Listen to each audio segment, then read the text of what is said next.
And Ziggy, are you here? Yes, hello. You're first off the list, and you have 10 minutes, including questions. Thanks.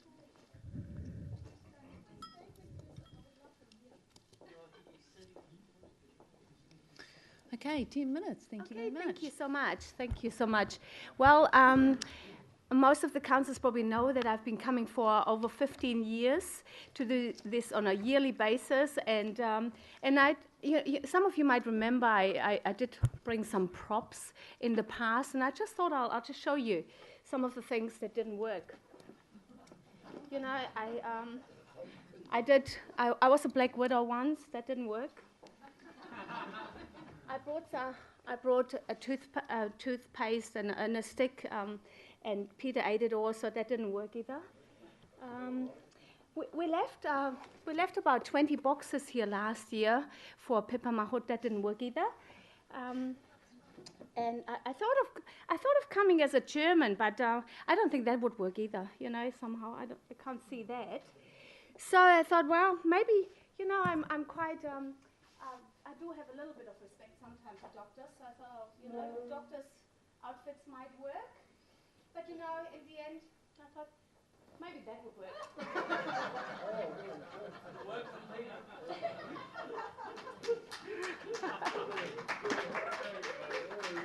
Okay. Well, I couldn't let you down. I came here just like Christine. And we were the entertainment. We were asked back every year, so I just can't. But I won't come back. And but one of the things I really want to say is thank you. Thank you to all the councillors that turned up, that are listening. It's not easy. I've been listening to a bit of it, and my goodness. And yeah, you have to make a decision. And I totally understand, and I'm so nervous after doing it for 15 years. But what I had a piece of paper, but I don't know where I put it. I throw everything around. That's okay. That was my glasses. That's all good. Having a 15-year history, I came to New Zealand. My parents are dentists. Were dentists. They're both dead, sadly, and I came to New Zealand. It took me over 10 years to find out that our water was fluoridated, and I was in shock. And I talked to my mother. She was still alive, and I said, what is that all about? What do you know about this? She said, I don't understand. Yes, in Germany, no, I don't even think that they applied it topically, but there wasn't much talk about that. So it wasn't something that was important. And just like Christine said, all her overseas visitors from non-fluoridated areas, they've got no problem, and I don't know, there's so much. I heard one lovely young man say in the morning, he said, we are always portrayed as the crazy ones. What was I called on Facebook by a lovely man, fanatic, and we're apparently shouting really loud. I don't know. I don't know. Maybe it's the ones that have been saying the same thing for 50 years that are shouting loud at the moment. I don't know. But we started with 3 people coming here. Then we were 4. Then 5. Then there were 20 of us. Last year we were over 100. This year we're over 1,500. The momentum is growing, and just like you've heard, all over the world. Well, it's only in the English-speaking countries. None of the other countries that do not speak English don't believe the Americans anyway, with their fluoride theory. So it's for people have decided they don't want one more poison. When we had the area spray, one of the councillors here said, and it's not one of you, it's one of the other ones that's not here. One more poison doesn't kill us. Well, excuse me. It might just be the tipping point for some kind of illness that you already that just might bring it out. So, our money, I checked with my husband, our ratepayers' money. I'm happy to go to the DHB, the same amount as we put towards the fluoride. And I think they've already started some fabulous initiatives with the children, and I would like to see that grow more, because it is in the end, it is all about education. It is all about retraining. It is all about getting that old mindset off and getting onto a new one. In one of my talks a number of years ago, I actually wanted to see Hamilton to be a green, clean city, be the start of I'm a greenie from Germany, and as you know, we try to live by that as much as we can, and okay, we weren't the first one to take fluoride out, but we also don't want to be the last ones, do we? We don't want to be looked at like the dinosaurs of an idea. So I'm excited just for all the wonderful people here. I want to thank some of these people here that have worked unbelievably hard. I didn't do as much this year. There's been some amazing people, and I want to thank them for what they have done, and with no pay. They had to leave their businesses, by themselves. They worked tirelessly, and we have to take time out. It takes time to prepare for these things, and I think. Wow, thank you so much to all you guys here, and coming from all around the country, coming from Australia. Wow, that is just nobody paid them to come, and okay, one guy I think got some money just for the airfare to come to New Zealand, but what is that? We put, that's our money, that's not from government or anything. So I just want to applaud all the people that are standing up now and saying, no more, thank you. And I applaud you, councillors and the mayor, to be here for the 4 days, because it is a long time. But I'm just excited because, you're listening, and there have been some speakers, just fabulous speakers. So I hope you enjoyed the entertainment in the last 15 years and today. And actually, if anyone wants to borrow that, you're welcome. No. Thank you. But, I think we're going to go to much greater future now in Hamilton, where we can actually help to educate the children, help changing some ideas in this place, and I know we've got the right councillors sitting here, because you're here sitting here listening. So I just want to thank you so much. Okay, thank you very much, Ziggy, for that. Now, are there any questions for Ziggy?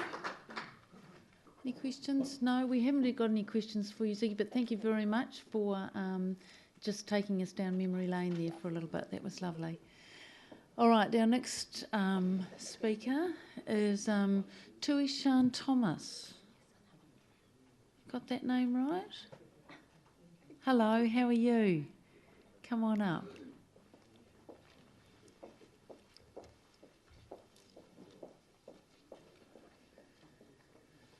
Welcome along. So we've allocated 10 minutes, including time if councillors have questions. Okay, off you go. Kia ora, my name is Tuishan Thomas. I am a mum with 3 small children under 5. I am here to represent and support them. After much research, I made an informed decision not to let my kids drink fluoridated water. We are now forced to pay for bottled water, and we are a low-income family. And the cost of bottled water is too much for our food budget, and we're not able to afford non-fluoridated water for our children every day. Also, we've looked into a fluoride filter, which is too expensive and has ongoing costs. This has caused my family much grief and anger. Grief because I feel like I'm poisoning my children, or giving them fluorosis, or lowering their IQ, because the council is forcing medication on them without knowing the correct dosage, and angry because I have not given anyone my consent to medicate my children. There is too much evidence to ignore the risks to my children's health. Because of this, I am here today to ask the Council to stop fluoridating the water supply. Thank you. Okay, thank you very much for that. Now, have we got any questions from councillors about that? Can I just ask you, how much a week then do you spend for your family on bottled water? We spend $30, but it's not enough Right. just for Okay. their drinking water. And Right. I have a baby who's on formula for medical reasons. So you use the bottled water so for that? Yeah. I have to use Yeah. bottled water for that Okay. as well. That's 1,000 mils a day. Right. That's And a lot. do the kids use the bottled water for cleaning their teeth? No, Tap no, water? we can't afford to get bottled water for that or for cooking. Yeah. It's just drinking water Right. for the kids. I have a 5-year-old daughter that takes her own bottled water to school. Mhm. I have a 4-year-old daughter that takes her own bottled water to daycare, Mhm. and my youngest one, obviously, who drinks bottled water for her infant formula. And can I just ask you, what's the state of the kids' teeth? Your kids' teeth? 'Cause- Excellent, Yeah. excellent. They've got brilliant teeth. They're checked all the time. And they use yeah, fluoride toothpaste? No, they don't. We use Red Seal non-fluoridated toothpaste. Okay. We don't. We try and stay away from fluoride altogether because there's so much in the food already. Right. Okay. All right. Councillor Hennebury. Yes, bottled water. Have you checked to see if there's fluoride in the bottled Absolutely. water? Some do. Yes, I've rung all the manufacturers. And are they all fluoride free? They've all said they're fluoride free. Yeah. So even then, I'm not sure if they are or not. I mean, that's just what they're telling me on the Believe, phone. yeah. The 0800 numbers on the bottles. Okay. Thank you. So I'm just hoping they're telling the truth. I hope so. All right. Thank you very much. Oh, Margaret, sorry. Yeah. Thank you. Just one other question. Apart from the cost of bottled water, what sort of other costs for you? Obviously, there's toothpaste, presumably a toothbrush. Are there any other costs for you to ensure the dental hygiene of your kids? Well, we need to also look at replacing what the council are trying to put in, like the health care of their teeth and bones. We've got to look at the vegetables and other natural alternatives to give them instead. So that's extra. So it's their Fruit and diet. vegetables are expensive, Okay. for us. So Okay, thank you. it's a big cost. Thank you for your submission. I'm not on. Yes, I am. Can you tell me when you became concerned, when your knowledge started about this 2 issue? years ago. So you've been on, you made the choice to be on bottled water and fluoride-free toothpaste about 2 years ago? 2 years ago, yes. Thank you. Okay. Thank you very much for coming along. Thank you. Right, the next speaker is Yvonne McDonald, and she's speaking on behalf of Netta Christian. Hi there.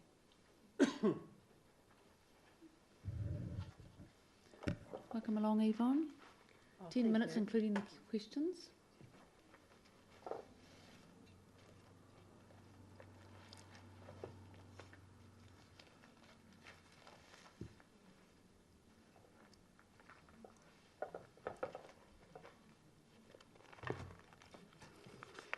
Right, good afternoon, Mayor Hardaker and the councillors of the Hamilton City Council.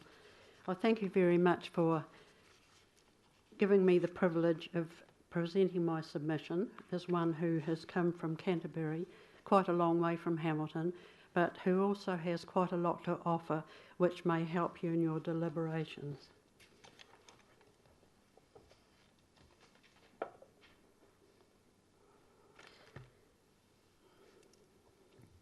I speak to you today without university degrees or letters after my name, but I've gained a large degree of common sense and a sense of justice through the University of Life.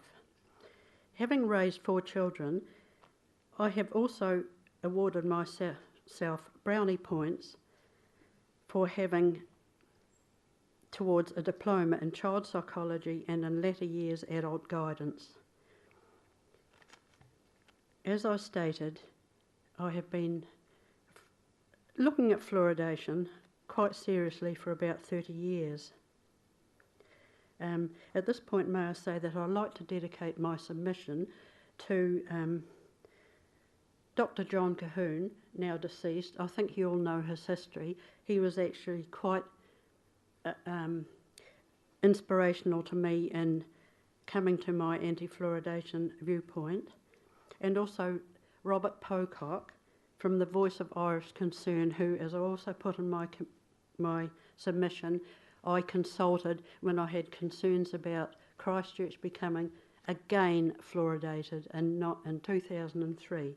Sad to say, Dr. Pocock passed away about a month ago. Quite a young man, 70 years of age, but he did so much for the children of Ireland, trying to get the fluoride out of the water, that it really is a loss to Ireland and the world as a whole. May I say here that, like my colleagues, I have been referred to over the years as one of the vociferous minority. I've joined my mates here. One of those who try to wear councils down with something akin to text bullying.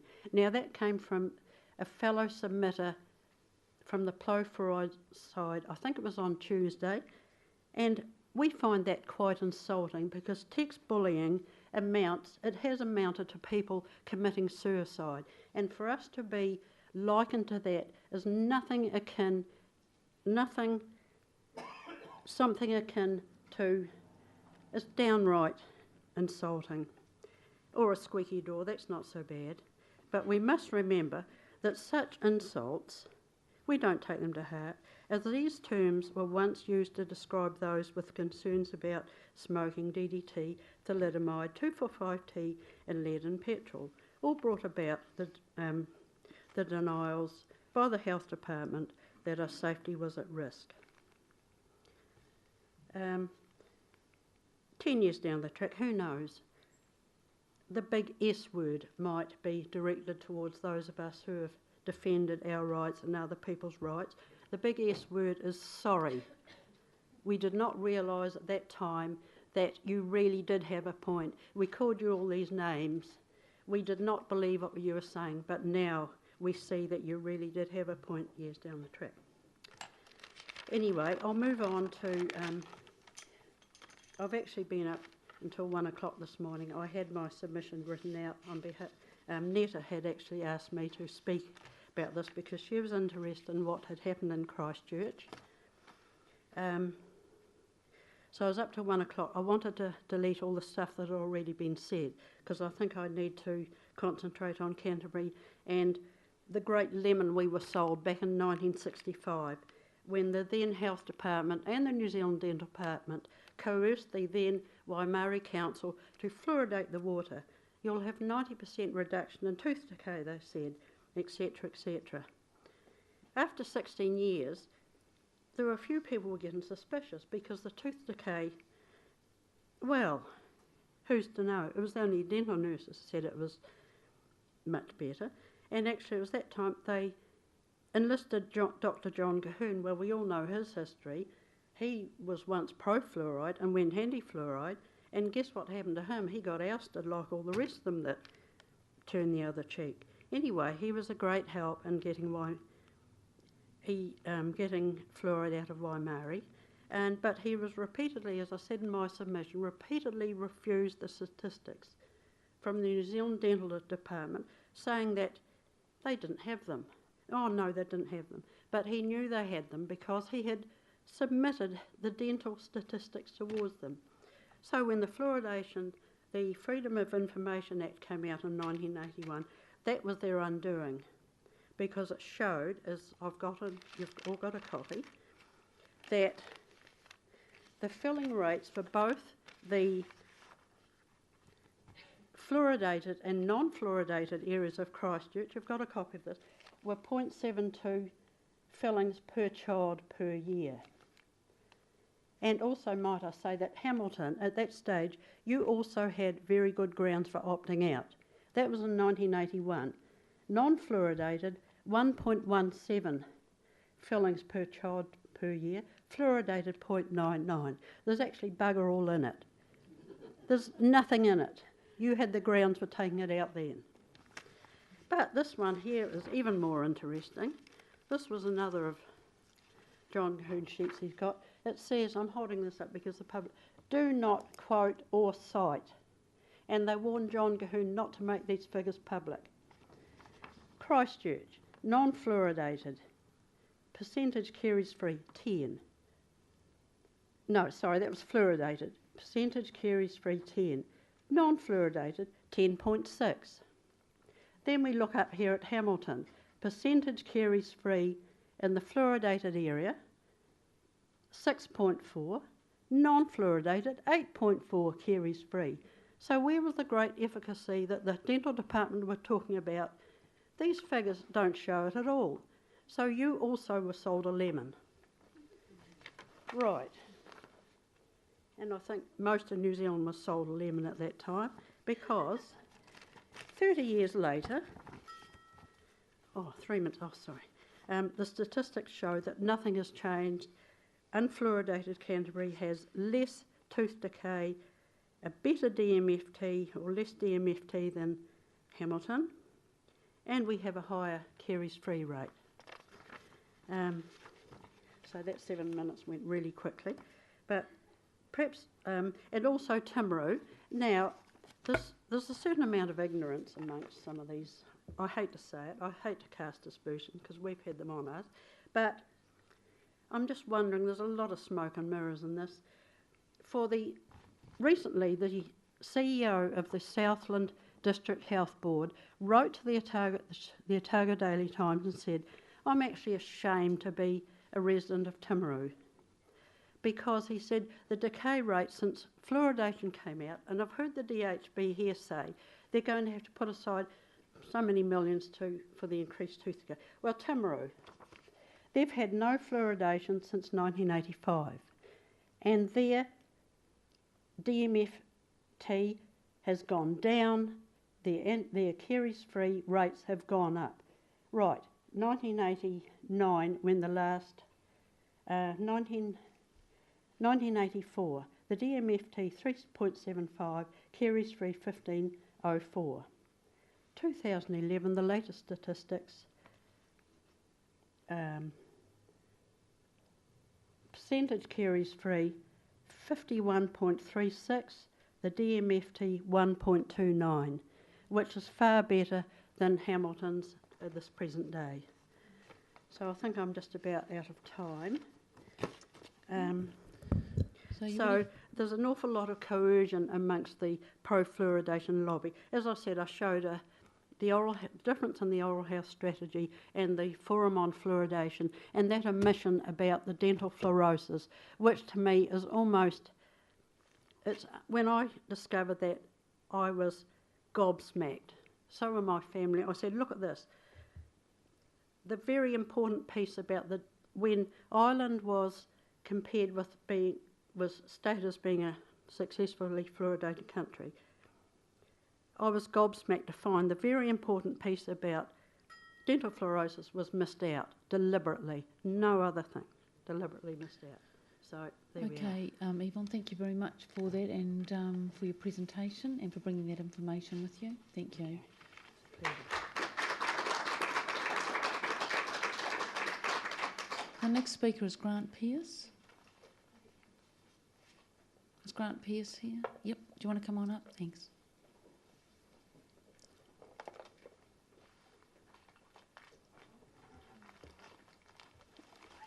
Have all my bits.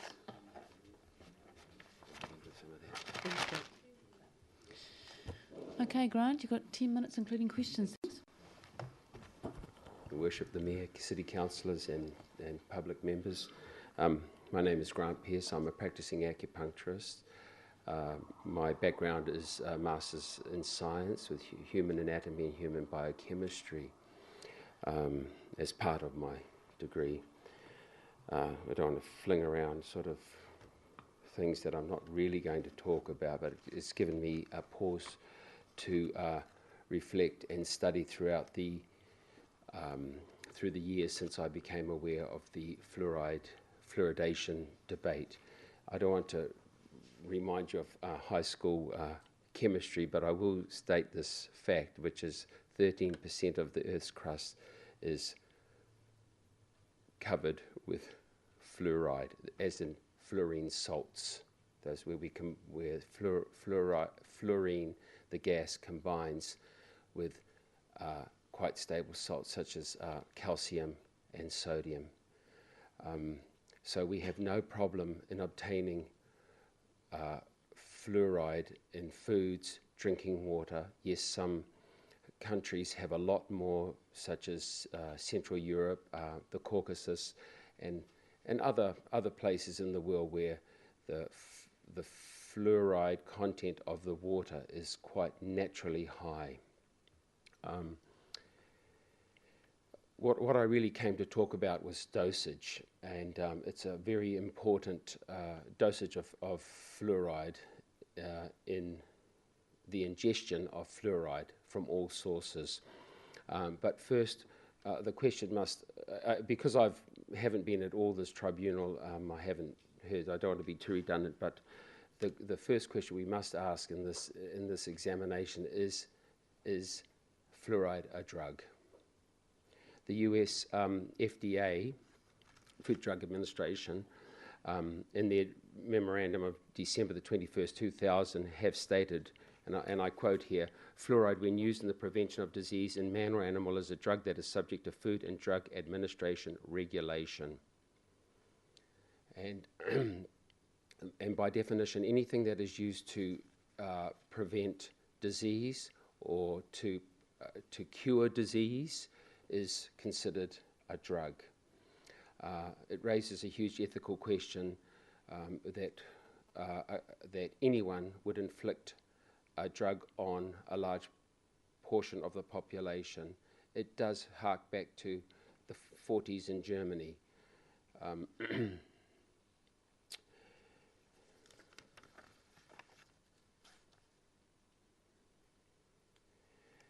The next question is fluoride an essential nutrient? To which the answer is no. Fluorine is not a mineral. Combined with minerals, it becomes a fluoride. So this is not it's not like potassium or calcium, magnesium. It does not fall in this range of nutrients at all. And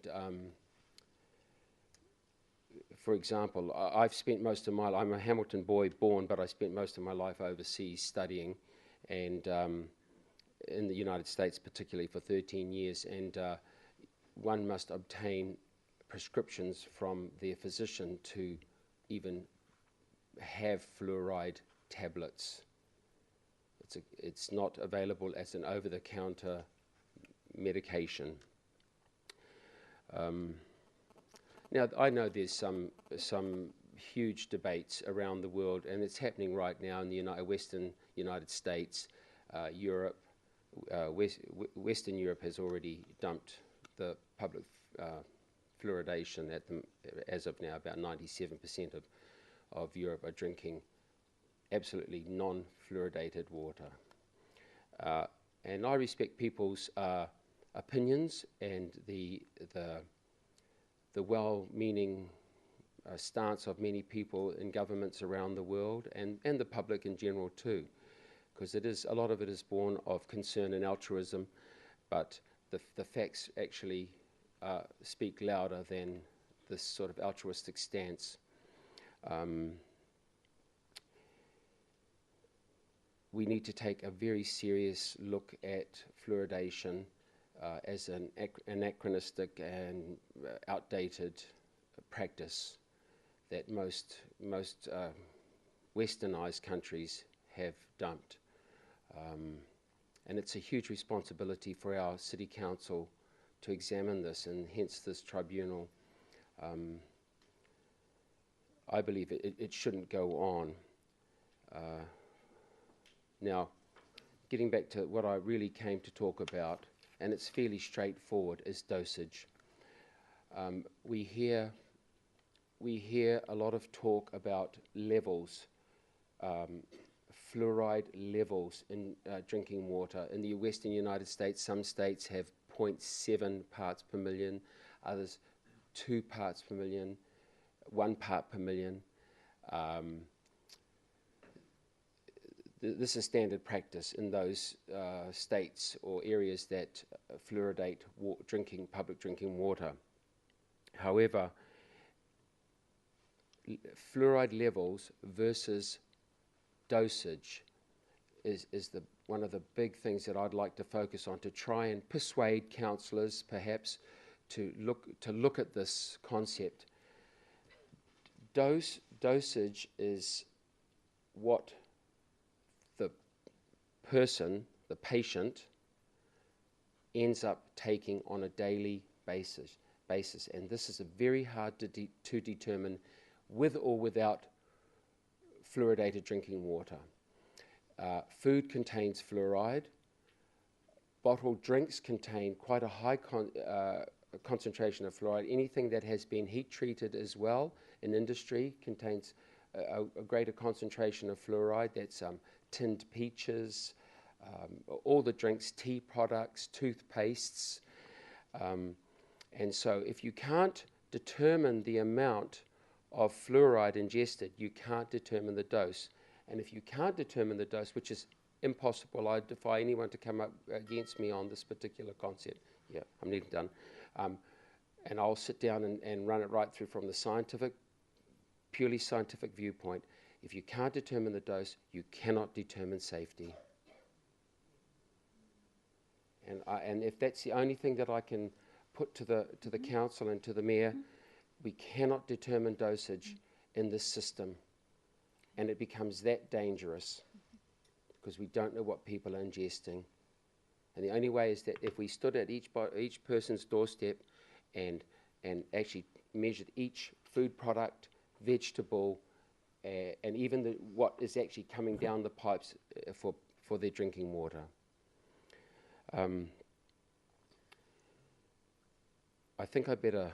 If there's any questions, I want to say it's a very volatile subject, and I've spent most of my career in school, and my time in China. I was 4 years in China, and it's become a big public health debate in China, huge, so much so that the researchers out of China, which in the Western world we don't accept any Chinese studies because we find them, fallible, etc., etc. But huge studies are being done in China to show that the addition of fluoride has created many, many health issues in populations, and they have been done in adjacent non-fluoridated communities, so it's not like it's out in a vacuum. All right, so have we got any questions for Grant? No, we don't have any questions, Grant, but thank you very much. That's a shame. Oh, no, I thought I was scintillating. No. Perhaps I need to make a statement. The fact that there may not be questions is not in any way a reflection of the presentation and the content. Honestly. And in fact, you probably could look at it the other way, that actually you've done such a good job that we don't have any questions, okay? Thanks very much, and thanks for your attention. Yeah, so thank you, Grant, for that. All right, next presenter is Dr. Robert Mann. Mann.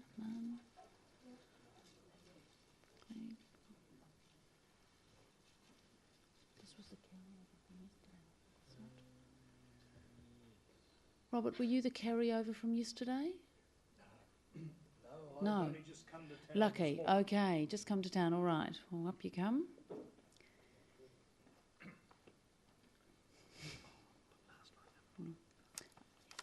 Okay, 10 minutes, including questions. Off you go. Is the reason for the absence of a glass of water that it might be fluoridated water? No, perhaps I need to make a statement about that. No. And in fact, we probably should have water up there for our speakers, so that's an omission by us. But then we might have a query. We'll have a little label, fluoridated, non-fluoridated. Yeah. No intentions at all. Just off you go. Thank you. Oh, we're in the dark. Did I lean on something? Possibly. Thank you. Oh, where is it? Sorry. I was going to make something profound, like you're going to show us the light. Are you, Robert? Go to it. Can you? Oh, Okay, I won't lean on just it don't again. lean on that. Thank you. Okay.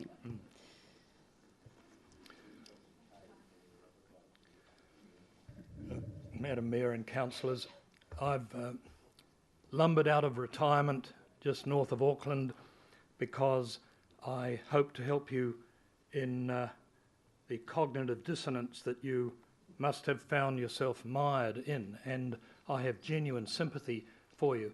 I'm a scientist, but I'm also here primarily as a fellow citizen, sympathising with people who have a great deal of difficulty judging whom to believe. So I'll see if I can help you to see through some of the fog of confusion. I'm MSc Wellington, and I did a doctorate at Berkeley in the latter half of the 60s, and then was hired by the Auckland Medical School as a biochemist. And I taught, among other things, nutrition. So if you need any confirmation that fluoride is not required as a human nutrient, allow me to add my former role as a teacher of nutrition in the Auckland Medical School. No one disputes it. Fluoride is not required for human life, but the claim is, of course, as you know, that it can inhibit tooth decay. I didn't take any interest in this question until August 1971, when as a lecturer in biochemistry I suddenly rocketed to stardom by pointing out on television that 2,4,5-T probably causes birth defects, especially when sprayed from aircraft. And I was promptly accosted by the anti-fluoridation people, thinking this would be a good ally for us. I wouldn't touch them with a 40-foot pole. I assumed that they must be cranks. The eminent Professor Edson of the Otago Biochemistry Department had looked into the matter some years before. I couldn't be bothered to look into it. I was busy with other things. And I assumed that the obvious presence of certain political cranks in the anti-fluoridation ranks somehow should serve to smear them. I was wrong. I then became an advisor to the Minister of Health, successive Ministers of Health, for a dozen years on the statutory body, the Toxic Substances Board, now defunct. So I'm used to having Health Department people in a committee which exists for the purpose of advising Helen Clark or whoever the minister may be. And I, for example, moved to cease the addition of lead tetraalkyls to petrol, which I had begun as a cause in 1973. I lay aside false modesty to flash some credentials. I have said that certain matters are public health hazards and not justified, and I've done so on several major issues, and I claim that by and large things have worked out as I said they would. The fallout from the French nuclear tests, I composed much of the submissions to the World Court in the case presented by Dr. Finlay, QC, and we won. And so low-level health hazards are a long-time interest of mine. And I started in '73 the campaign to get the lead out of petrol, which took a long time. The 2,4,5-T battle took 17 years before they shut down that factory in New Plymouth. So I'm used to it taking a long time.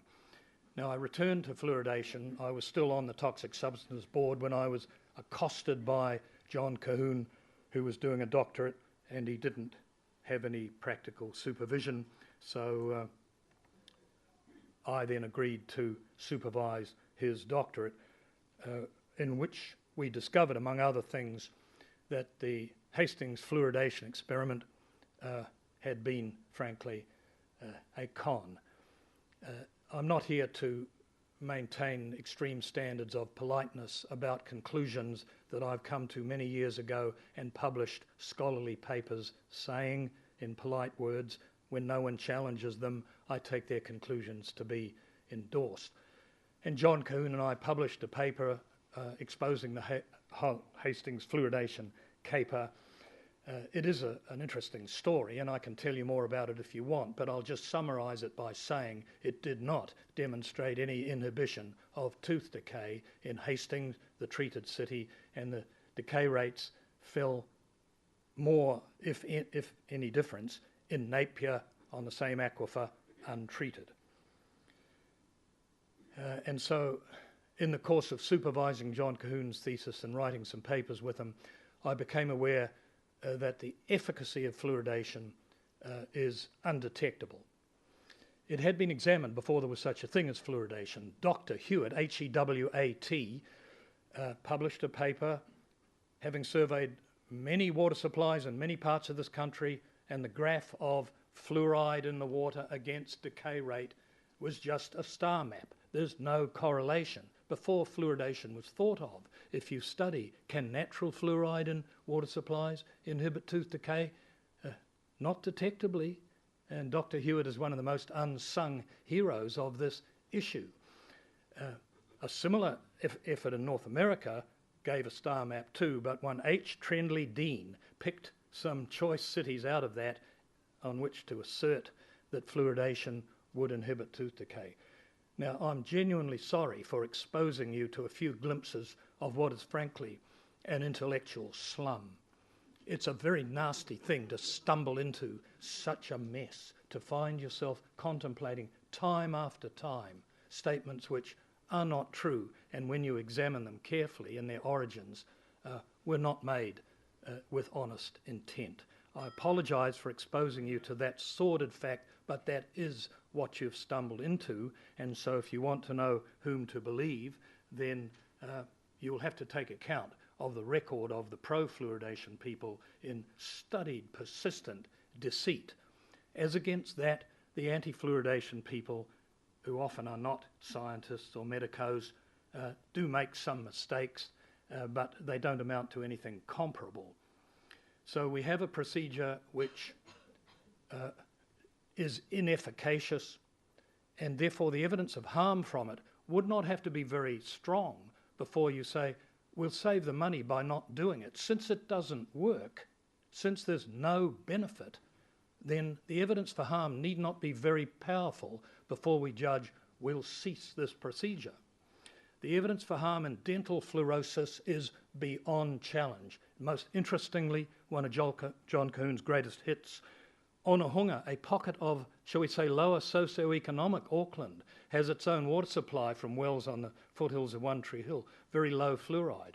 Onehunga has its own non-fluoridated water supply, and although those children are poorer, the dental fluorosis among them is markedly less than among the fluoridated Auckland children. You know the condition, bilaterally symmetrical, dense white patches on the teeth. Not in itself, you may say, a grievous illness, but I wouldn't inflict it on anybody if I could refrain, and it can lead to trouble later on. As for the other categories of harm which you've heard about, they're extremely difficult to study in the real world. And the bone embrittling is not entirely proven, but I think it's beyond a reasonable doubt. The mental handicaps, similarly, enough worrying evidence. I'm not going to stand back and say, do a bigger study, spend more money, let more years roll by following the mental retardation of this or that category. The evidence is sufficient as it stands to justify ceasing a procedure which isn't doing any good anyway. Right. Thank you very much for that. Look, I just have, it would be helpful for me, I've read your paper and I think it's very clear. So what I understand you to be saying, and I acknowledge your qualifications to speak really, because I've just had a look at your qualifications and clearly you have knowledge and authority about these matters. What I understand you to be saying that topical application of fluoride directly on the teeth demonstrated benefits. Ingesting it, no benefits. Correct. I'm sorry to interrupt, but if you put toothpaste, which are 1,000 times more concentrated in fluoride, on your teeth, that's a good thing for your teeth, but teach the children not to swallow it. And the fact that it tastes sweet and they think it might be a kind of a lolly, that's not a reason to swallow any of it. Right. you. And I think I also read your paper to say that there's no conclusive evidence today of any of the other side effects of ingesting, but they're sufficient to worry or have concern. Is that? Yes, I think that's the way you should summarise the facts. It's much more difficult than you might think to show that a particular agent causes cancer in a general population. Some cases have been done, but it's much more difficult than you would think. The evidence is worrying enough. It will do. Right. Thank you. Thank you very much, Dr. Mann, for coming down. I'm sorry, I didn't mean to hold off questions No, from that's the all other right, councillors. but if you're around for afternoon tea, I'm sure that councillors can ask you some other questions. Thank you very much. All right. The next speaker is John Jukes. John Jukes, where's he? Right, you're next, thanks.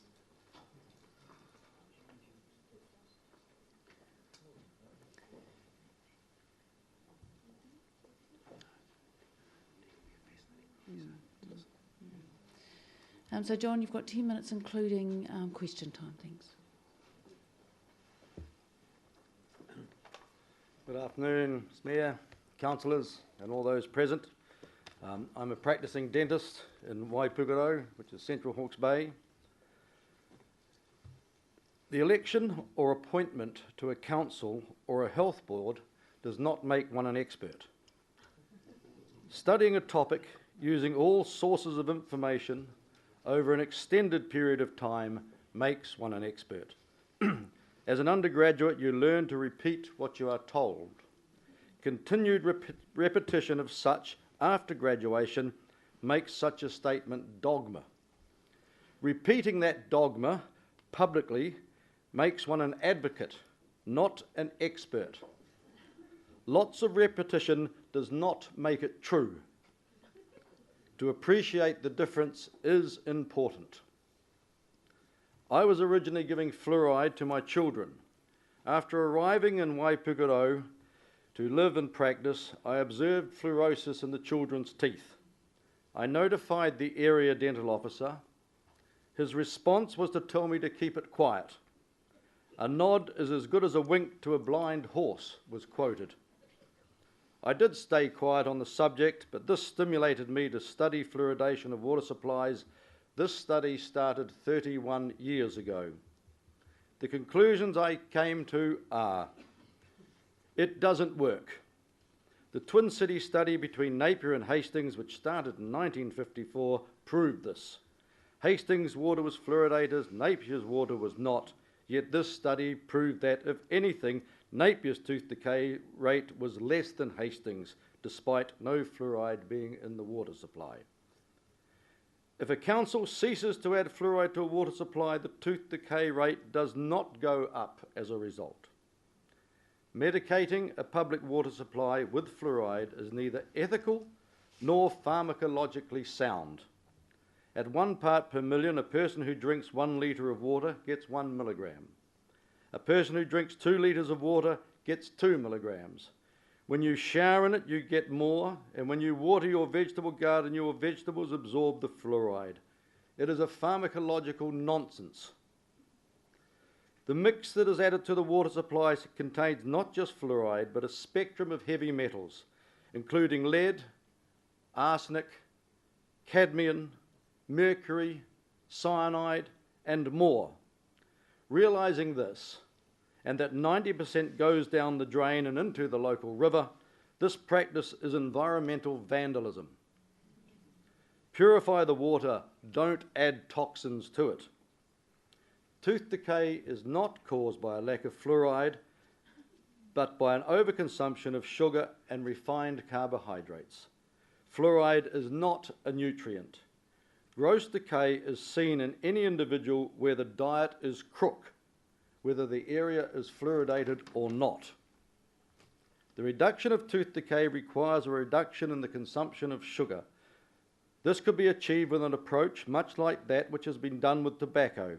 That is, reduce the availability, reduce the advertising, increase the cost, and you don't have to eat your pudding outside. One can consider the application of topical fluoride, but there is no advantage by swallowing it.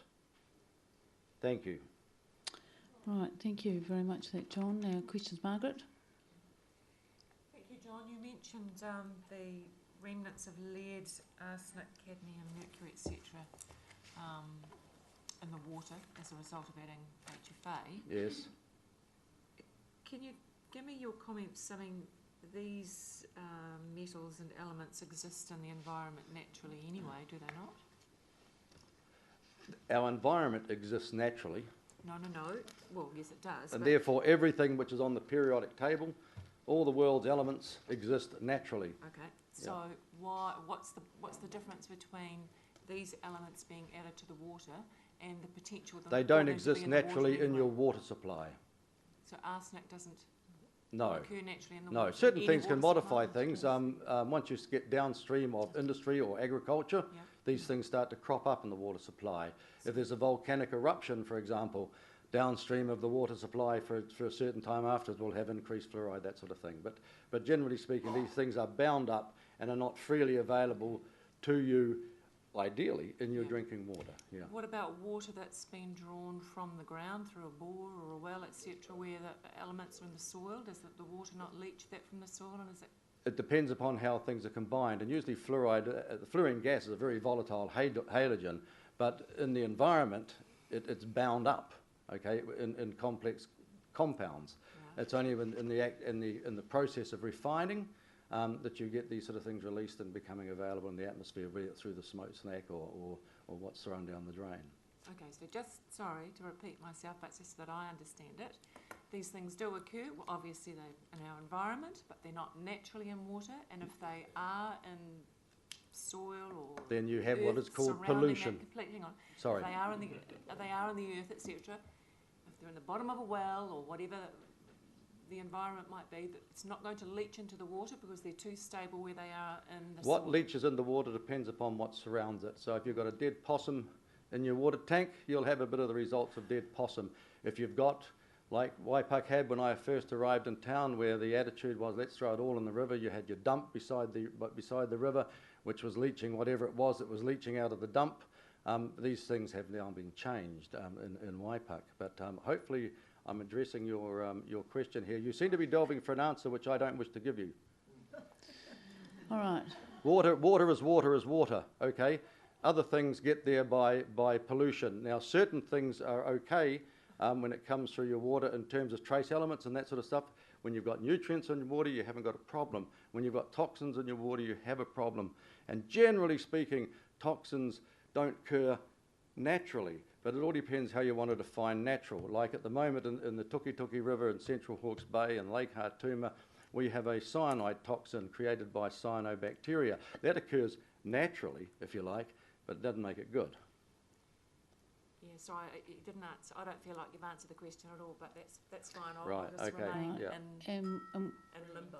Yep. Right, we've got 3 minutes. So, Councillor Boss, you've got an opportunity to ask your question. Yeah, just an opportunity. As a dentist, do your clients trust you? I believe so, yes. Those that don't wouldn't come. Right. Yep. So then I would ask another question.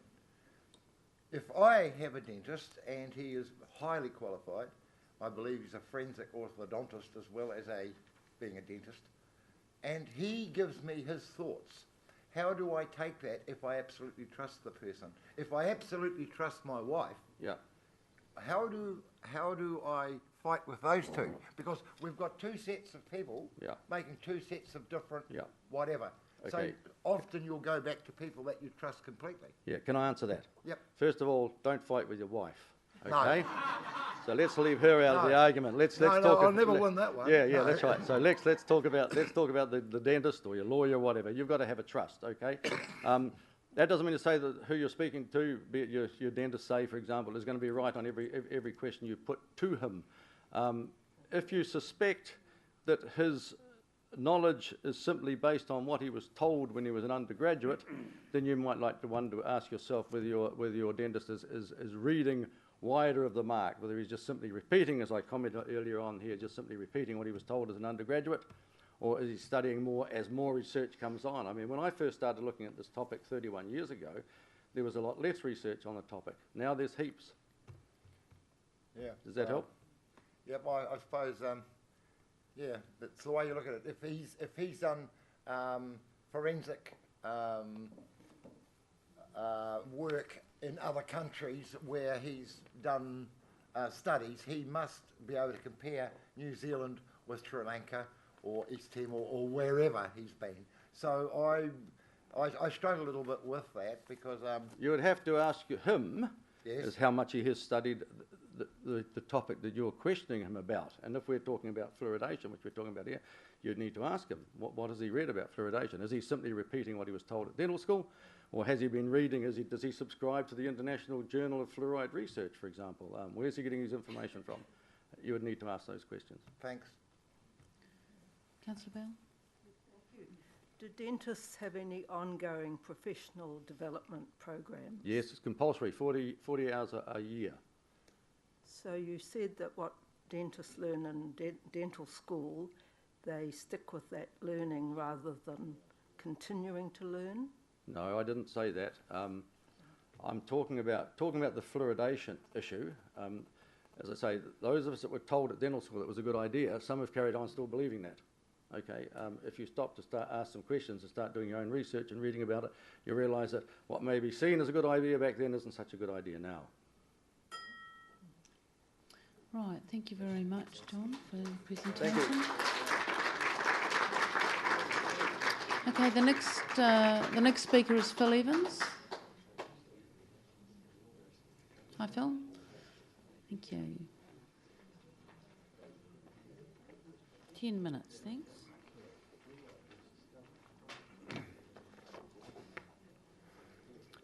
Good afternoon, and thank you for the opportunity to be here today and to speak. Yesterday around lunchtime, I watched part of the live online video of this tribunal and heard a speaker, an oncologist from Braemar Hospital, thanking you all for holding this tribunal and for having the courage to stand up to the District Health Board. I mirror her sentiment. Can I ask, does any councillor have a current practising medical licence? Mrs Hardacre, can I ask, does any council staff member working at the water treatment facility have a current medical practising licence? I think you know that none of us are medical practitioners. Okay. Yep, so spend your time telling us what your point is. Has any council staff conducted any medical histories on people who use the tap water, asking weight, height, medical conditions, etc., before administering this medication? And the last question, has any council staff ever requested consent from any individual before administering this medicine into our water supply? On the 31st of October 2005, the European Parliament regulated that fluoridation is classed as medication and as such must be banned throughout Europe. This followed a ruling by the European Court of Justice in June 2005 that fluoridated water was a medication and must not be used in the preparation of food and drinks without relevant medicinal marketing authorisation. If they can determine fluoridation to be medicinal, then so must every country in the world. As there is claimed there is an alleged medical benefit with fluoridation, then all medical processes must be applied before it can be prescribed to anyone. That would require medical histories and consent and full disclosure of all contraindications and side effects, and must be obtained before any prescription of any as must be obtained. I have certainly never given my consent to be medicated with fluoride. I am also the only person who is authorised to determine what goes into and onto my body. In 2006, over 10,000 people refused to provide consent to be fluoridated when they voted in the fluoridation referendum. Extrapolated out to the population of Hamilton, that meant more than 50,000 people did not want to be medicated. Granted, twice that number voted in favour of fluoridation, but that campaign was funded by an unlimited public purse, whereas the opposing campaign was funded by donations only. We were highly successful when you consider the amount of money each side had available. Part of our campaign was the production of a 3-page advertisement in the local newspaper, the Hamilton Press. Okay, that was in just prior to the fluoridation referendum 7 years ago. This was filled with evidence of the harm that fluoride does to the human body, the environment and animals. All the information in these 3 pages is verifiable, yet for some reason the Ministry of Health and the DHB choose to dispute every single word. May I remind councillors of the section in my written submission regarding the District Health Board and Ministry of Health's method of using misleading relative percentages when portraying fluoridation statistics. This is where the use of 60% improvement actually refers to a very, very small benefit of, in some studies, about 0.7% of the 128 tooth surfaces in the mouth. Many studies show no benefit or better outcomes in non-fluoridated areas. According to the American College of Physicians, an absolute difference is a subtraction, a relative difference is a ratio. Because this choice may influence how big a difference feels, readers need to be alert to this distinction. The American College of Physicians goes on to say, and I paraphrase here for relevance to this issue, but most important, note the difference in feel. A statement of reduced the occurrence of caries by 60% does feel much better than a difference of only 0.7% compared with unfluoridated areas. Using relative percentages is extremely misleading to the public, who probably don't understand the difference and also are not given the starting point, so have nothing to relate the 60% to. The Ministry of Health and District Health Boards are very selective in the studies they choose to utilise their promotion. Recently, Thames dental surgeon David Fornusek made a submission to the Thames Coromandel District Council supporting fluoridation. In it, he says he has been in practice in Thames since 1969, where fluoridation has always been used. In his submission, he stated he carries out about 100 treatments of young children under general anaesthetic each year at Thames Hospital. If fluoridation worked, why is he carrying out this huge number of serious procedures? This obviously does not include the perhaps thousands and thousands of non-anaesthetised procedures in Thames. There shouldn't be any, according to the philosophy that fluoride prevents cavities, especially after 44 years. Seems to me like it does not work. If it doesn't work there, why would it work here? About 3 years ago, I attended a council presentation where both sides of this issue were presented. Dr. Felicity Dumble spoke for the Waikato District Health Board, and Dr. Paul Connett spoke opposing this practice. For those councillors who chose to be there and listen, it was overwhelmingly obvious that Dr. Connett was easily able to negate, with valid science, everything that Dr. Dumble said. What really astounded me was Dr. Dumble's insistence that fluoride is completely safe and has no other effect in the body except to benefit teeth. I find this both arrogant and ignorant. I am also perplexed as to why those listening to that presentation did not immediately move to remove this stuff from our water. You have that opportunity with this tribunal, and I sincerely trust that with the sheer numbers opposing this practice at this tribunal, that you do in fact have the courage to stand up to the District Health Board and clearly say no more fluoridation. Following that decision, many of us would love to see the moment when the tap is turned off and all fluoridation equipment at the treatment station is removed to provide peace of mind that fluoride will not be added at some point in the future. Should you decide to ignore the evidence of harm, lack of efficacy and ethical choice arguments raised here, then I assume you will immediately put in place an alternative household water source or filtration for the tens of thousands of households who have declined consent for this medication. Let the District Health Boards do their job in promoting better dental health in ways that don't negatively affect those who don't want it. Thank you. Right, thank you very much for that. Now, have we got any questions? No? Thank you very much for your presentation. Alan Bainbridge. Alan Bainbridge.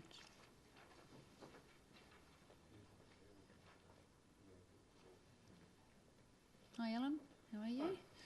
10 minutes, thank you. Thank you. First of all, thank you to the Hamilton Council for holding this event, and I would like to say it's a very enlightened approach. I'm speaking just as an individual, as a parent and grandparent, as part of a family and as a consumer.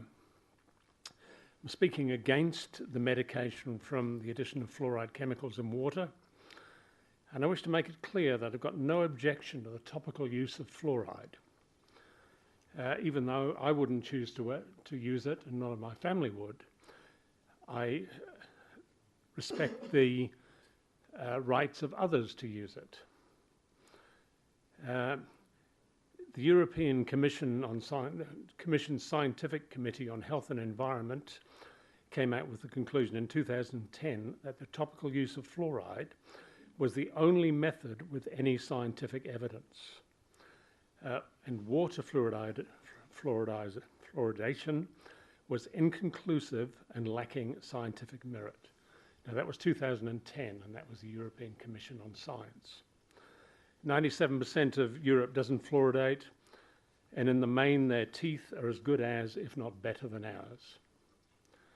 But I'm sure someone else has told you all of that. In fact, I've heard people tell you that while I've been sitting here. My purpose is to talk about the legal and ethical aspects of fluoridation. Specifically that adding hydrofluorosilicic acid to public water is a failure in the duty of care for elected officials.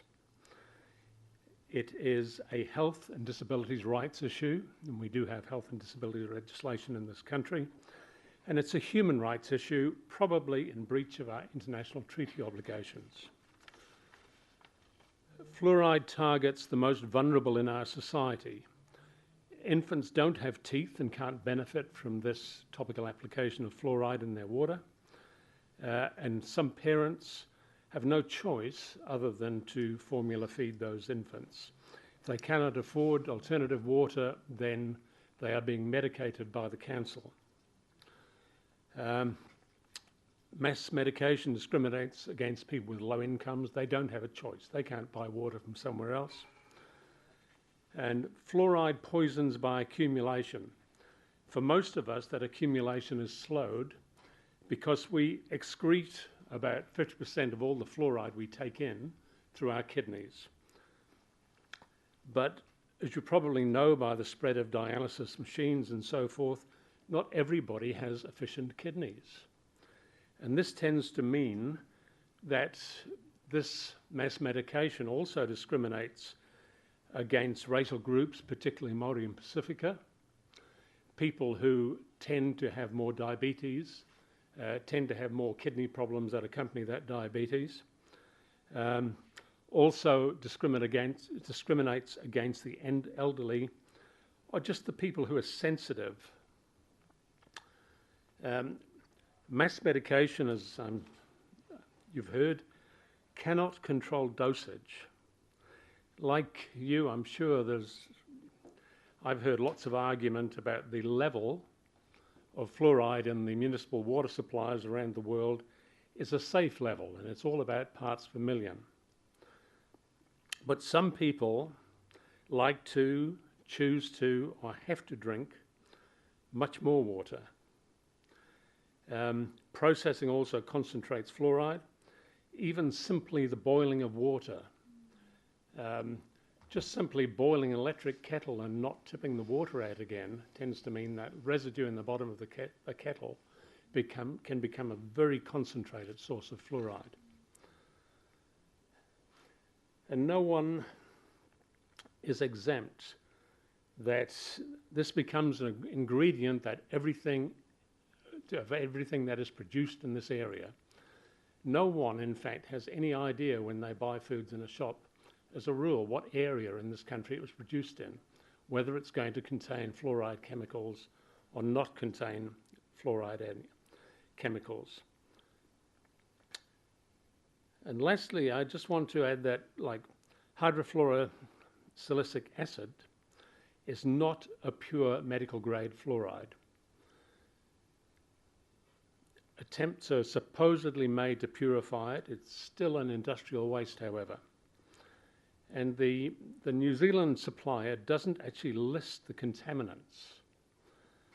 At least they don't on their website.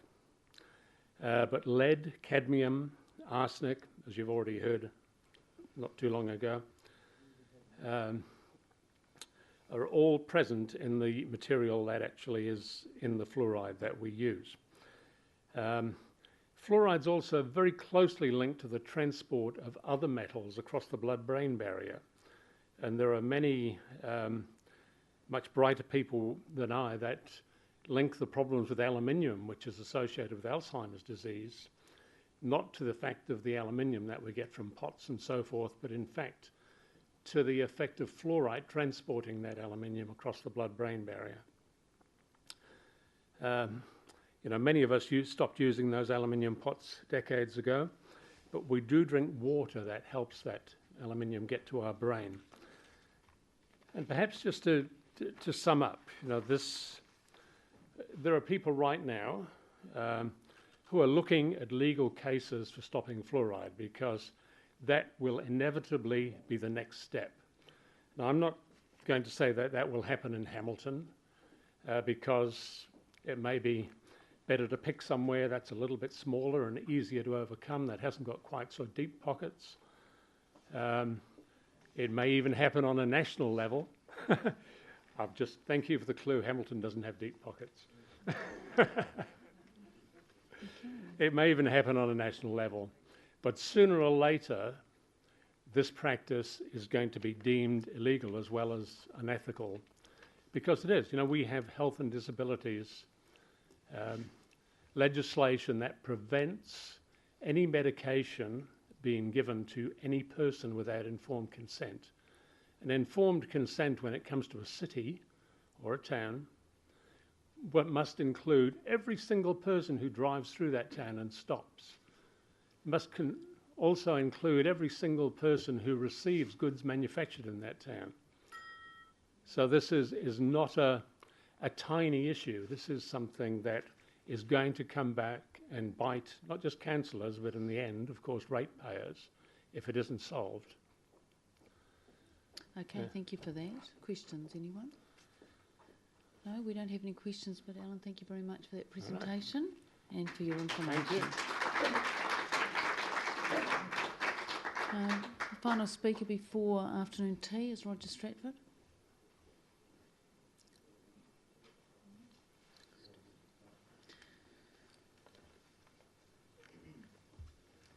Okay, 10 minutes, including questions. Thanks.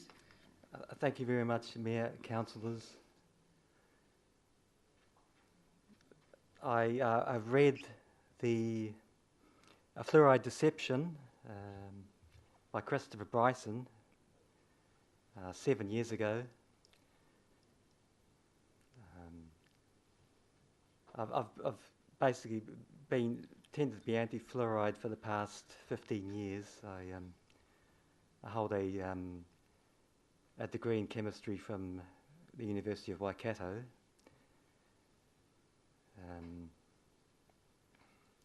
I've been following the debates here on the web page, and I can say that it's been working very well indeed. The internet connection, the volume could be increased for users of the internet. So, in that book, the Fluoride Deception, it's pointed out that many thousands of workers, industrial workers in Pennsylvania, were killed as a result of industry using fluoride, and that that's to legitimise the disposal of fluoride waste. The dental and medical establishment push for benefits of fluoridation on teeth. I can say that in some respects I'd like to even speaking against my own submission, hearing these comments that have been made over the past couple of days. I use toothpaste. Looking for unfluoridated toothpaste, couldn't find it in the supermarket. I was worried about too much over-fluoridation. So basically, that's one of that's been pointed out that just yesterday that fluoridation ingested in the water comes back into the saliva. I didn't know that. So that they can have some benefits apparently. But on balance, coming from my background, I've also got a qualification in social sciences. I would say that the better idea would be to remove, is to stop the further addition of fluoride to the Hamilton's water supply. And if an issue comes with Maori dental health, for example, that's a Hamilton City Council can be held responsible for that. That's the national government will have to step in then. But I encourage you to take the step of stopping the addition of fluoride to Hamilton's water supply. That's all I've got to say, thanks. Right, thank you for that, Roger. Are there any questions for Roger? No, there aren't, but thank you for sharing that with us. Now, we are, it's about 2:30 and we are actually due to have an afternoon tea break at 3:10, but what I'm just going to suggest, councillors, that we move. We do have some people here who are already here, so I'm going to suggest that we carry on till 3:10 and take our break, and that means we'll probably be finished reasonably earlier this afternoon. So Gus Hasty is... No? I'm getting the nods no. No, we can do that. Mm. It's just that the submitted technician who came yesterday has arranged to come back at 4:45, so we have to wait till then. Right. He works at Tribunal, so Parongia. he can't get in before 4:20 or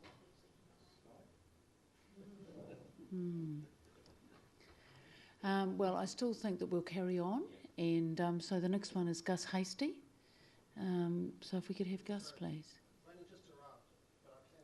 Oh, well, do you want... Well, Gus, why don't you gather your thoughts and we'll have Trevor Crosby? Trevor, are you ready to go? No, not really. Not really? Come on up. You've been sitting there for a little bit, so you'll be fine. I hope that's... Is that Alan P you've got in there, is it? Yeah, Is it? okay. Is it? I don't know. Yes. Okay. I'll clean the teeth when I'm finished. All right, so we've got you up. So you've got 10 minutes, including questions. Can I just grab my glasses? Certainly you can.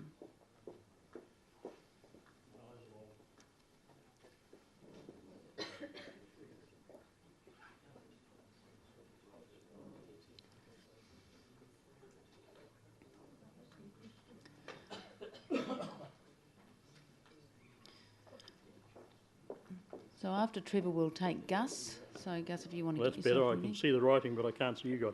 All right, off you go, Trevor. 10 minutes, including questions. Thank you very much. Einstein once said that he was passionately curious, but didn't have any special talents. And I feel a little bit the same way. I'm passionately curious because when I was a kid, my dad bought me you remember the Meccano sets? My dad bought me a mechanical wind-up Meccano motor, and the first thing I did was pull it to bits to see how it went. 47 years ago, my wife and I moved from Gisborne to Tupuria Springs to manage a country store. My pregnant wife was prescribed fluoride tablets. At that time, the Ministry of Health was very actively promoting fluoride as the essential element in reducing tooth decay. My firstborn son subsequently suffered from severe dental fluorosis to the extent that he had his teeth surgically extracted by age 4.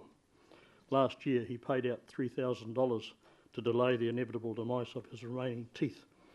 Back then, of course, the knowledge around fluorosis was somewhat sketchy, and I doubt that in light of current information, our GP today would prescribe fluoride tablets to a pregnant woman. My concern as a parent, grandparent and taxpayer around fluoride was ignited in 2006 with the referendum, and the fact that recognised experts in the health sector were throwing up contradictory evidence, which simply added to the disquiet many have about the issue. For example, the European Commission's Scientific Committee on Health and Environmental Risks, SURE, reported in 2011, they stated water fluoridation as well as topical fluoride applications, e.g. fluoridated toothpaste or varnish, appears to prevent caries, primarily on permanent dentition. No obvious advantage appears in favour of water fluoridation compared with topical prevention. The effect of continued systemic exposure of fluoride from whatever source is questionable once the permanent teeth have erupted. SURE agrees that topical application of fluoride is most effective in preventing tooth decay. Topical fluoride sustains the fluoride levels in the oral cavity and helps to prevent caries with reduced systemic availability. The efficacy of population-based policies, e.g. drinking water, milk or salt fluoridation, as regards the reduction of oral health social disparities, remains insufficiently substantiated.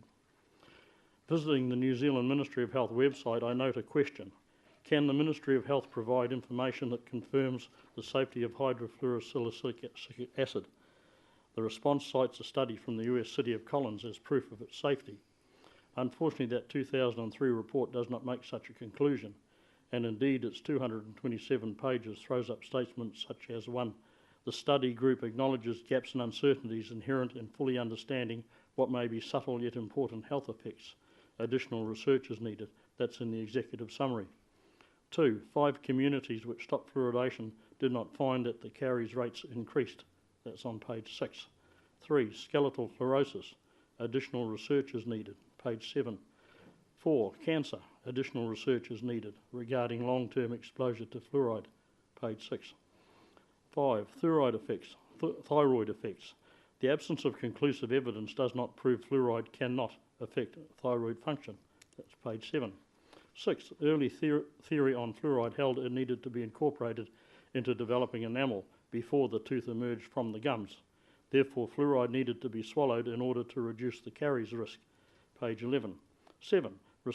Recent research has now concluded that the theory was wrong, and the benefits of fluoride accrued from the topical exposures, e.g. direct application to the teeth and gums. Page 11. 8. The relative benefits of pre- and post-eruptive fluoride has yet to be resolved. Page 12. 9. Given the weakness in design and the methodological flaws to which many of the studies were subject, the data from these recent studies must be treated with some caution. Page 17. 10. Blood lead levels. 2 recent studies found significant association in children residing in fluoride areas. This is a controversial area and further studies are awaited. That's on page 45. 11. Findings, other health effects, on page 46. The absence of finding any conclusive evidence does not prove that fluoride cannot cause other potential effects. One recent study cited in support of fluoridation from Adelaide University concluded further thought is needed about the purpose of evaluation and whether measures of effect and study design are appropriate for that purpose. Hardly a ringing endorsement. That comment is remarkably consistent with the conclusions found in the York and Fort Collins reports that more research into the effects of ingesting fluoride is needed. The crucial question is whether fluoride's benefits are accrued from ingesting fluoride water or from topical application. The arguments and analysis provided by leading dental researchers like Levine, Burt, Shallison, Duckworth, Lineback, and confirmed by pro-fluoride experts at this tribunal that fluoride's benefits are largely topical should be accepted. That obviously means you don't have to put fluoride in the water, but simply supply the fluoride in the form of fluoridated toothpaste and educate people in basic oral hygiene. Instead of spending large sums of public money on defending the practice of what is effectively mass medication with dubious outcomes in terms of reduced caries and cynical disregard of mounting evidence from medical science that fluoride may be having detrimental outcomes, why will the health authorities not take a precautionary approach and suspend fluoridation while the appropriate research is carried out to inform the process? A starting point could be the 42% of Waikato kids who have some form of decay. How many of them come from communities where the water is fluoridated? What is the socio-economic demographic involved? What are their dietary conditions? What consideration has been given to the essential precautionary approach which should be the basis for all decisions affecting the health of the populace? Simply basing decisions to add fluoride on outdated and dubious... Did I lean on something?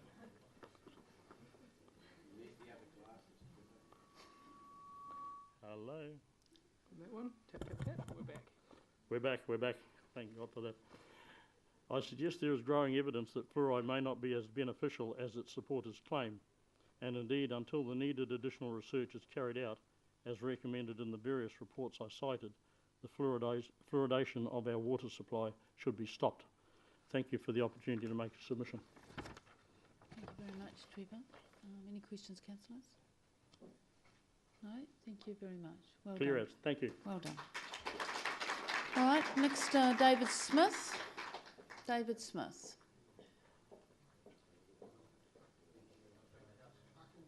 You can go now.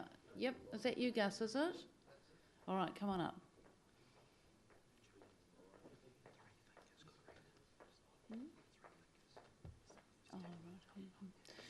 Oh, right. Okay, Gus, 10 minutes including questions, thanks.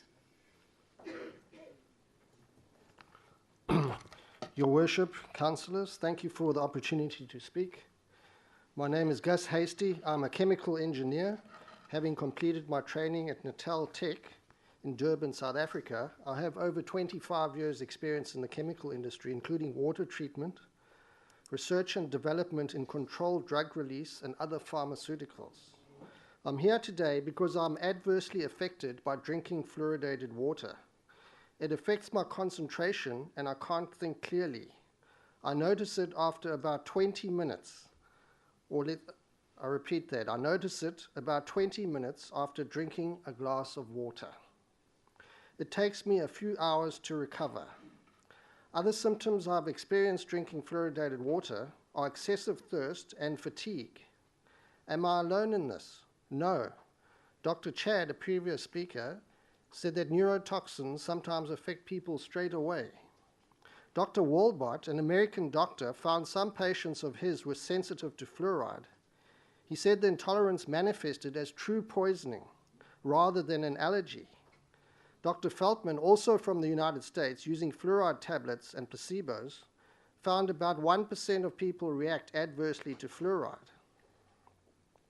Dr. Mullenberg did double-blind studies in Holland and found that a small percentage of people had side effects similar to low-grade poisoning.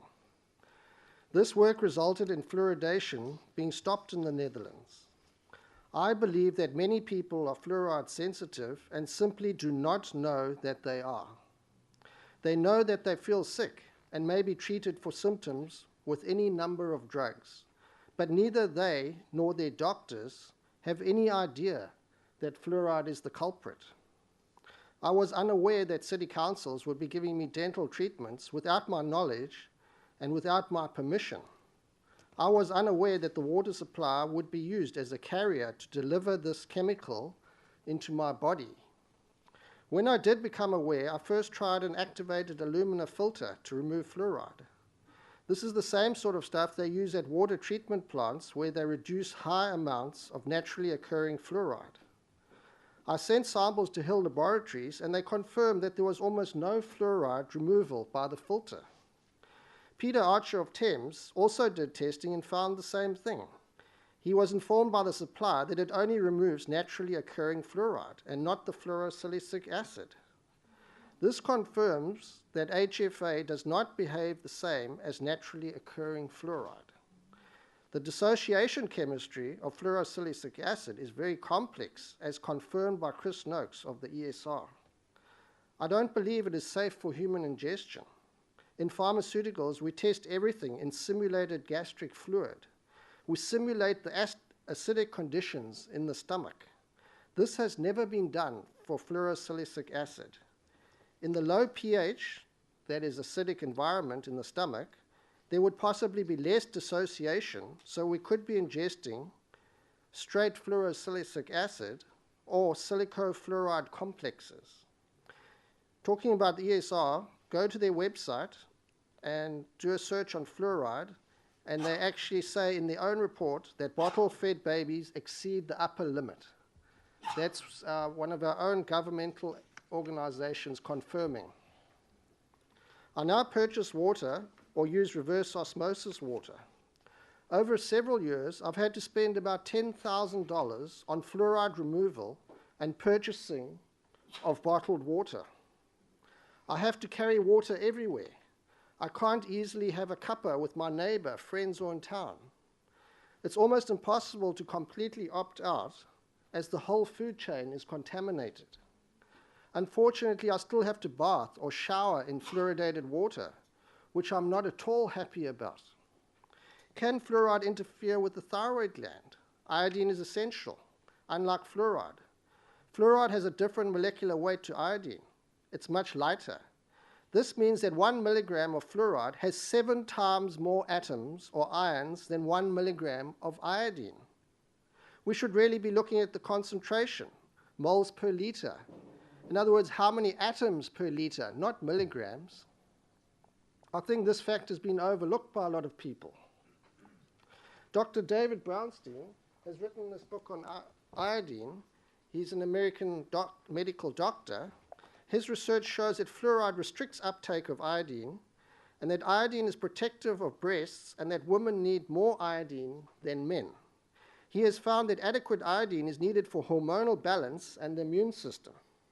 He has also observed that the Japanese have a high intake of iodine. New Zealand's breast cancer rates are 3 times higher than Japan's. I was staggered to hear Dr. Anna Goodwin, an oncologist, say that Maori women have some of the highest rate of breast cancer in the world. Dr. Brownstein has found that increased iodine intake helps with conditions like fibrocystic breast disease, ovarian cysts, breast cancer, and prostate cancer. Wouldn't it be wise to minimize our fluoride intake? In 2008, the National Kidney Foundation in America dropped its support for fluoridation and advised that people with kidney disease should be notified of the risks of fluoride exposure. As one ages, you lose between 0.5% and 1% of kidney function each year. This has enormous implications for the elderly, as they will retain much more fluoride. What about people who have kidney problems but haven't been diagnosed yet? When I explained to my brother who lives abroad that fluoride compounds are added to our water supply, he just could not believe it. He said, but New Zealand is so pure. Oh, sorry, I've got it. He said, New Zealand is so rich in water. He mentioned the rain, rivers, glaciers, and coastline. Then I thought, 100% pure New Zealand. I thought fluoridation just doesn't fit. It's an anathema. Water should be sacrosanct. I love this country. I love Hamilton. I've been a Hamilton resident for 10 years. We have fantastic water, but then at the last stage, it's adulterated. It's contaminated. Would fluoridation fit into a tourist brochure of Hamilton?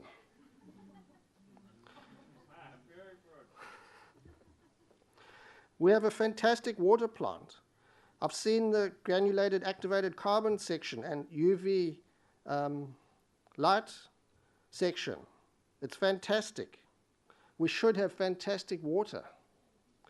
Next week is decision time. You have to decide whether or not we are going to join Christchurch, Tauranga, New Plymouth, Rotorua, Nelson as being fluoride free. Are we going to join the other 2 million Kiwis who are enjoying unfluoridated water?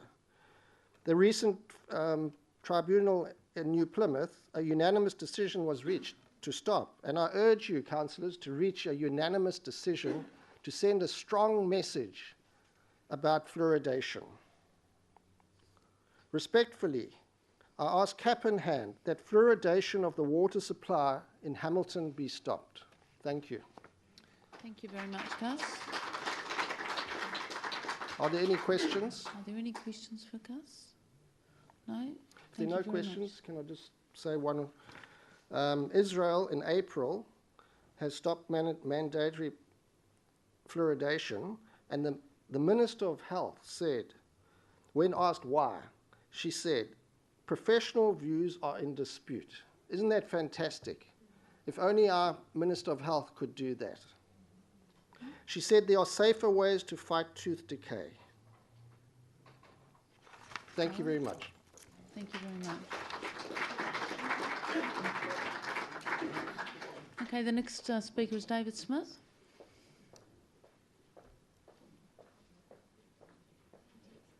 Is David Smith here? Right, come on. I thought they were sitting in the front.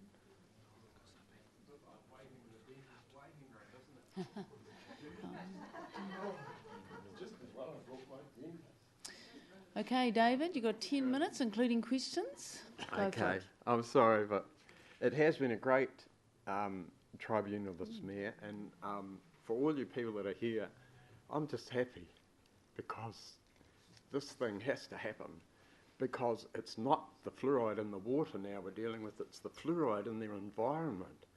Because once it gets out into the water supply, it goes into all of us, it goes into the air. So this is a huge problem, and I have read quite recently where there are agencies actually looking at removing, not as they do in Thailand, China and India, removing it from the water, but actually looking at how it can be removed from our food source, from that part of our environment. It's difficult to remove it from us. And this is what my appeal is. What do we do with these children? I'm a general dental practitioner who's worked in a non-fluoridated area. I've also worked in fluoridated areas. But that's not concerned me. My concern is the young child, the mother, the parents are so concerned. These teeth are so bad. What can we do? Our DHB have done their utmost. They've done their utmost with the tools that they've been given to deal with this.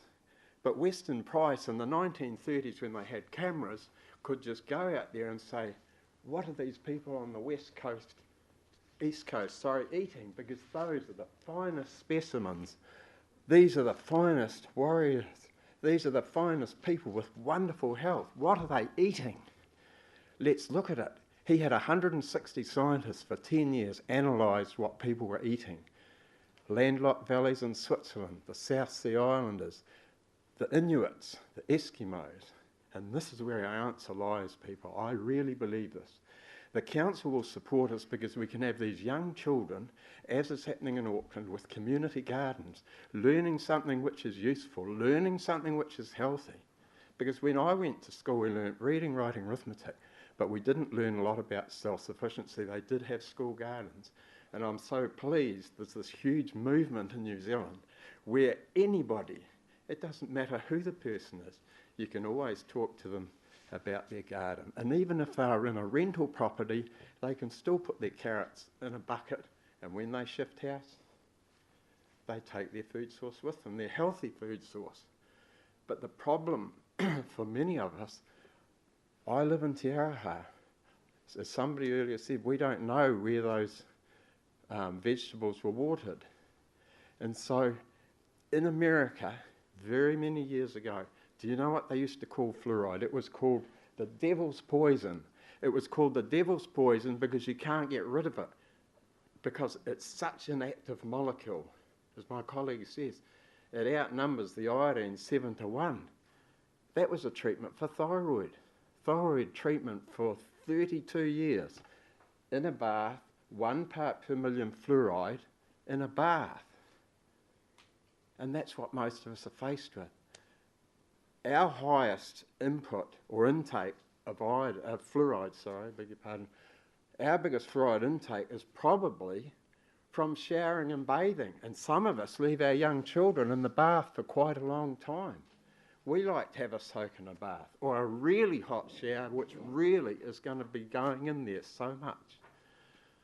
So I've tried to touch on things like, and luckily many of the speakers have dealt with things far better than I ever could. But I've only been doing this for a very short time. It's something by choice.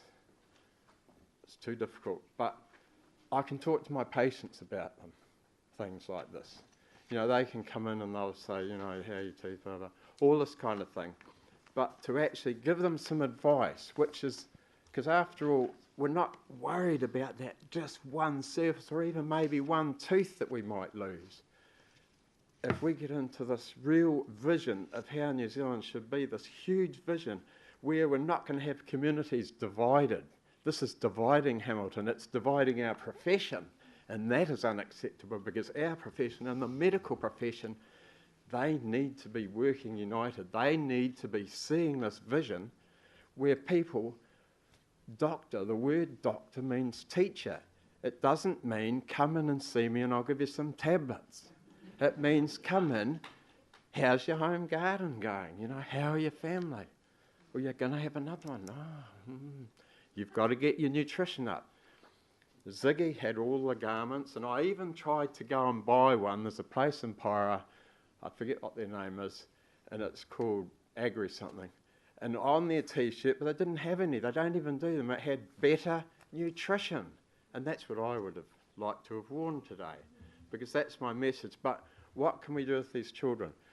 Toothbrushing programs, even having a little reminder in their cartoon sessions, you know, somebody off screen, the sound of their teeth being brushed, you know, or even coming in with a bit of toothpaste. Oh gosh, I've just been cleaning my teeth. But this is how it has to be, because this one measure is not going to do it, because the problem is much bigger than that. The fertiliser industry over the wall, they've got a huge problem, because you can't dump it anywhere in the sea on the planet. But that's going through all of us in Hamilton. Well, not all of it, but it's going through us. But we're only using 1%. So the 99%, fields, everywhere else, but quite a lot of it, and I've commented to people, a lot of our big fluoridated areas are near the sea, near big rivers. Not very much, or a few of them are inland. So it's being diluted in the sea, but what about the ecosystem there? The Maori, they love their seafood. You know, we need to look at what we're doing. If we want to live long and healthy lives, we need to have as few contaminants anywhere.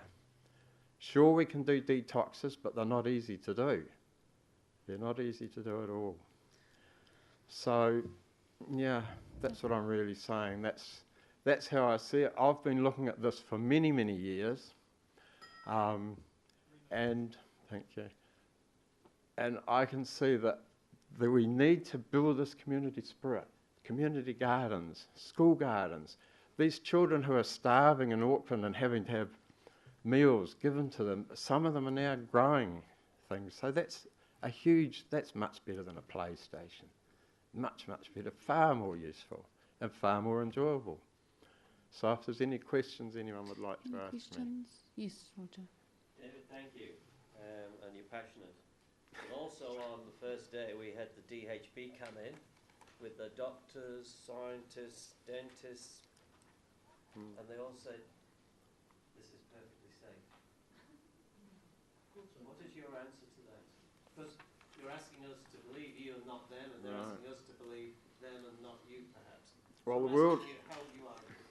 Well, there's a handout that you folk have, and in there, 30 years ago in 1979, the World Health Organisation said if you're going to extend your fluoridation program, because in the 40s people were probably only having about 1 part per million.